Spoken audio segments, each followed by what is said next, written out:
ہم نے نہیں دیکھ سکتے، صرف آپ صلی اللہ علیہ وسلم جو ہیں ان کے گواہ ہیں۔ اور جو ہے کیونکہ ان سب کا بھی آپ صلی اللہ علیہ وسلم کو مشاہدہ کرایا گیا۔ کیوں آپ گواہ ہیں ان کے؟ آپ کو یعنی کہ ان عالم غیب سے جو تعلق رکھنے والی مخلوق ہیں ان کے وجود کے گواہ کیوں ہیں؟ کیونکہ ان سب مخلوقات کا آپ صلی اللہ علیہ وسلم کو مشاہدہ کرایا گیا، یعنی کہ آپ صلی اللہ علیہ وسلم کو باقاعدہ ان سے ملوایا گیا۔ پھر نمبر 3 پہ ہے کہ آپ صلی اللہ علیہ وسلم اپنی امت کے بارے میں اللہ کے ہاں قیام کے دن گواہ ہوں گے۔ اب یعنی کہ آپ صلی اللہ علیہ وسلم قیامت کے دن گواہی دیں گے اپنی امت کے بارے میں، ٹھیک ہے، اللہ تعالیٰ سے بخشش کروائیں گے اپنی امت کے بارے میں۔ انسان جو ہے گناہوں کا پتلا ہے، کہیں نہ کہیں اس سے جانے انجانے میں بے شمار گناہ ہو جاتے ہیں، تو آپ صلی اللہ علیہ وسلم قیامت کے دن اپنی امت کو دوزخ سے بچانے کے لیے ان کی سفارش کریں گے اور ان کے ہاں اللہ کے ہاں قیامت کے دن گواہ ہوں گے اپنی امت کو بچانے کے لیے، ٹھیک ہے۔ پھر ہے نمبر 4 پہ، یعنی کہ یہ شاہد جو پہلا لقب ہے شاہد، ٹھیک ہے، اس کے بارے میں ابھی بات ہو رہی ہے۔ تو اس کی چوتھی صورت کون سی ہے کہ آپ صلی اللہ علیہ وسلم قیامت کے دن انبیاء علیہ السلام کے حق میں گواہی دیں گے۔ یعنی کہ پہلے کیا تھا کہ غیب سے تعلق رکھنے والی جو مخلوق ہے ان کے بارے میں گواہ ہیں آپ، اور پھر اس کے بعد جو ہے آپ نے قیامت کے دن اپنی امت کے بعد جو لیے ہے اس کے بارے میں امت کے بارے میں گواہ ہوں گے۔ اور نمبر 4 پہ بتایا گیا کہ آپ قیامت کے دن انبیاء علیہ السلام کے حق میں گواہی دیں گے، یعنی کہ 1,24,000 انبیاء اکرام جو ہیں ان کے حق میں گواہی دیں گے۔ آپ صلی اللہ علیہ وسلم ان سب کے تبلیغی مشن سے بذریعہ وحی باخبر ہیں، یعنی کہ اللہ تعالیٰ کی طرف سے حضرت جبرائیل علیہ السلام جو وحی لے کر آپ صلی اللہ علیہ وسلم کے پاس آتے تھے، اس وحی کے ذریعے سے آپ صلی اللہ علیہ وسلم جتنے بھی انبیاء اکرام ہیں ان کے کیا مشن تھے، یعنی کہ ہر نبی کو کسی ایک قوم کے لیے بھیجا گیا، ٹھیک ہے، جس طرح حضرت موسیٰ علیہ السلام کو بنی اسرائیل کے لیے بھیجا گیا، اسی طرح ہر نبی کو کسی نہ کسی قوم کو، جہاں جہاں قوم تباہی کی طرف جا رہی تھی اس قوم کو یا کسی مخصوص علاقے کے جو لوگ تھے ان کے لیے انبیاء اکرام کو بھیجا گیا۔ لیکن آپ صلی اللہ علیہ وسلم کو تمام کائنات ساری دنیا کے لیے رحمت للعالمین یعنی کہ خاتم النبیین جو تھے، ہمارے آخری نبی جو تھے، آپ صلی اللہ علیہ وسلم کو پوری دنیا کے لیے جو نبی بنا کر بھیجا گیا، یعنی کہ آپ کا جو دین اسلام ہے وہ دنیا کے ہر کونے تک پہنچایا گیا۔ تو جتنے بھی نبی تھے ان کے ذمہ جو ذمہ داری تھی انہوں نے بہت اچھے طریقے سے پوری کی۔ تو آپ صلی اللہ علیہ وسلم کو وحی کے ذریعے سے ان کی تمام ذمہ داریوں کا پتہ چل جاتا تھا، باخبر تھے ان سے، ٹھیک ہے۔ تو اس لیے قیامت کے دن آپ صلی اللہ علیہ وسلم انبیاء اکرام کے بارے میں گواہی دیں گے، ان کے حق میں ان کے گواہی دیں گے کہ انہوں نے اپنے پیغام اللہ تعالیٰ کے پیغام کو بہت اچھے طریقے سے اپنی قوم تک پہنچایا۔ یہ اور بات تھی کہ بہت سی قومیں بہت زیادہ بگڑی ہوئی تھی جن کو بہت سدھارنا مشکل تھا۔ تو اب اس کے بعد دوسرا آپ صلی اللہ علیہ وسلم کا لقب ہے مبشر۔ مبشر کیا ہے کہ بشارت دینے والا، خوشخبری دینے والا۔ آپ صلی اللہ علیہ وسلم کا یہ دوسرا لقب ہے مبشر، جو یہاں اور قرآن کی دیگر آیات میں مذکور ہوا۔ آپ صلی اللہ علیہ وسلم کے نزدیک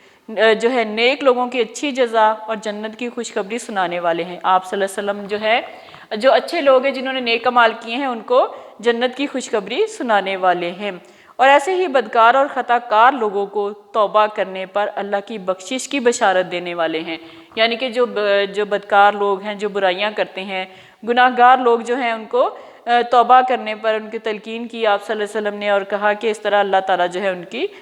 بخشش کر دیں گے۔ پھر اس کے بعد تیسرا لقب ہے نذیرن، یعنی کہ آپ صلی اللہ علیہ وسلم کو اس لقب سے بھی اکثر مقامات پر پکارا گیا۔ آپ صلی اللہ علیہ وسلم کے مشن میں داخل ہے کہ انسانوں کو کفر و شرک اور گناہوں کے انجام بد سے آگاہ کریں، یعنی کہ آپ صلی اللہ علیہ وسلم کا ایک مشن یہ بھی تھا کہ انسانوں کو کفر و شرک یعنی کہ جو کفر و شرک کرتے ہیں ان کو بتایا جائے کہ ان کے گناہوں کے انجام کیا ہوگا، ان کے گناہوں کا انجام کیا ہوگا اور انہیں کس طرح سے اس کی سزا ملے گی، اور کفار و منافقین کو اللہ کے عذاب سے ڈرائیں۔ آپ صلی اللہ علیہ وسلم کا مشن میں یہ بھی ایک حصہ شامل تھا کہ کفار جو ہیں، جو منافقین ہیں، ان کو اللہ تعالیٰ کے عذاب سے ڈرائیں کیونکہ اللہ نے آپ صلی اللہ علیہ وسلم کو نذیر بنا کر بھیجا ہے، یعنی کہ نذیر کا معنی آپ نے کیا دیکھا تھا؟ ڈرانے والا، برے انجام سے آگاہ کرنے والا۔ تو یہ تھا نذیر کے جو آپ صلی اللہ علیہ وسلم کا لقب نذیر تھا اس کے بارے میں۔ اس کے بعد ہے داعی اللہ، یعنی کہ آپ صلی اللہ علیہ وسلم لوگوں کو اللہ کی عبادت اور اطاعت کی طرف اللہ کے حکم سے بلانے والے ہیں۔ ویسے تو ہر نبی اور رسول اپنی امت کو اللہ کی طرف بلانے والا ہوتا ہے، مگر آپ صلی اللہ علیہ وسلم کی دعوت کامل اور عالمگیر ہے، یعنی کہ ویسے تو جتنے بھی نبی آئے 1,24,000 انبیاء اکرام اللہ تعالیٰ نے اس دنیا میں بھیجے، قوم کو جہاں جہاں رہنمائی کی ضرورت پیش آئی، جہاں جہاں معاشرہ بگڑتا گیا، اللہ تعالیٰ نے معاشرے کی بھلائی کے لیے، قوم کی بھلائی کے لیے، اس کو سیدھے راستے پہ لانے کے لیے یک کے بعد دیگرے انبیاء اکرام بھیجے اور ان کا مقصد یہی تھا کہ اپنے قوم کی صحیح رہنمائی کریں۔ تو اسی طرح سے ہر نبی جو ہے اور رسول جو ہے اپنی امت کو اللہ کی طرف بلانے والا ہوتا تھا۔ ان کا ایک ہی مقصد تھا کہ ایک اللہ کی عبادت کرو، ایک اللہ کی طرف لوٹ کے آؤ، مگر آپ صلی اللہ علیہ وسلم کی دعوت کامل اور عالمگیر ہے۔ لیکن آپ صلی اللہ علیہ وسلم نے جو اسلام کی تبلیغ کی وہ سب سے مختلف، سب سے ہٹ کر ہے، وہ مکمل ہے اور پوری دنیا، عالمگیر پوری دنیا کے طور پر ہے، وہ کسی ایک قوم کے لیے نہیں، کسی ایک علاقے کے لوگوں کے لیے نہیں، بلکہ پوری دنیا کے لیے ہے۔ اس لیے آپ صلی اللہ علیہ وسلم کو خصوصی طور پر داعی اللہ کا لقب ملا۔ پھر اس کے بعد میرا نیکسٹ پوائنٹ جو نیکسٹ آپ صلی اللہ علیہ وسلم کا لقب ہے وہ ہے سراج منیر، یعنی کہ روشن چراغ یا روشن آفتاب، چراغ جس سے کہ اندھیرے دور ہوتے ہیں، ٹھیک ہے، تاریکیاں چھٹ جاتی ہیں اور روشنی میں انسان کو واضح نظر آنا شروع ہو جاتا ہے۔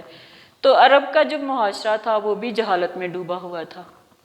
تو اس میں ایسے ہی تھا جیسے کہ وہ اندھیروں میں، تاریکیوں میں، جہالت کی تاریکیوں میں ڈوبا ہوا تھا۔ تو آپ صلی اللہ علیہ وسلم اس تاریکی کو ختم کرنے کے لیے تشریف لائے اور آپ صلی اللہ علیہ وسلم نے ایک چراغ کی مانند روشنی پھیلائی، یعنی کہ لوگوں کے دماغوں سے اندھیرے دور کیے، ان کو ایک اللہ کی عبادت کی طرف ان کو آگاہ کیا، ان کو بتایا کہ ایک اللہ کی عبادت جو ہے وہ کرنی چاہیے، نہ کہ بتوں کی عبادت۔ تو اس طرح آپ صلی اللہ علیہ وسلم روشن چراغ یا روشن آفتاب بن کر آئے۔ جس طرح چراغ مکان کی تاریکی کو ختم کرتا ہے، اب ایک گھر کی مثال لے لیں کہ اس میں اندھیرا ہے، ٹھیک ہے، تو اس کو اندھیرے کو ہمیں اندھیرے میں کچھ نظر نہیں آ رہا، اور اس اندھیرے کو ختم کرنے کے لیے ہم کیا کریں گے؟ چراغ جلائیں گے، کیونکہ ضروری نہیں کہ لائٹ، آج کل تو لائٹ ہے، لائٹ آن کر دی جاتی ہے، لیکن پہلے زمانے میں چراغ تھے، ٹھیک ہے۔ تو مکان کی تاریکی کو دور کرنے کے لیے چراغ روشن کیے جاتے ہیں۔ اس طرح آپ صلی اللہ علیہ وسلم نے اہل ایمان کے دلوں سے کفر و شرک کی تاریکی کو نکال دیا،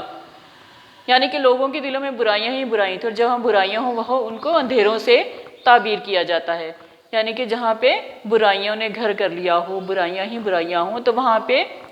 اندھیرے، ظلمت اور اندھیرا، ٹھیک ہے، وہ چھایا رہتا ہے۔ تو آپ صلی اللہ علیہ وسلم نے لوگ اہل ایمان یعنی کہ ایمان کے والوں جو ایمان والے تھے ان کے دلوں سے کفر و شرک کی تاریکی کو نکال دیا،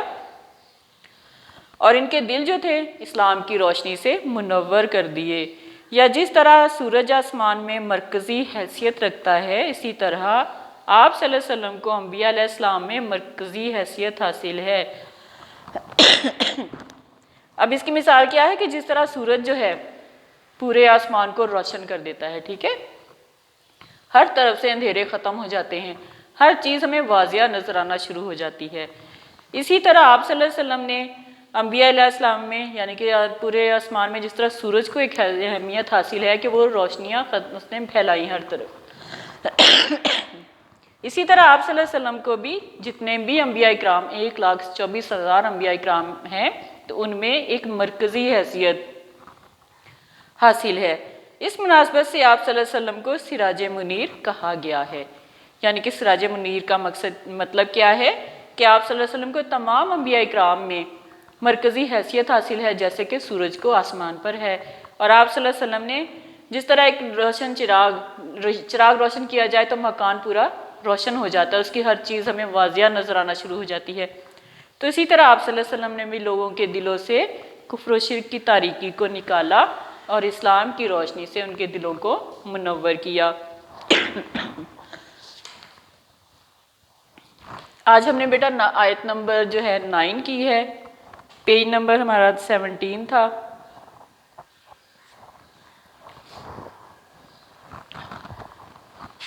اب بیٹا اس کے شارٹ کوسچن جو ہیں وہ نوٹ کر لیجئے گا۔ آیت نمبر 9، اس کا ہم نے ترجمہ اور مشکل الفاظ کیے ہیں اور شارٹ کوسچن اس کے نوٹ کرنے۔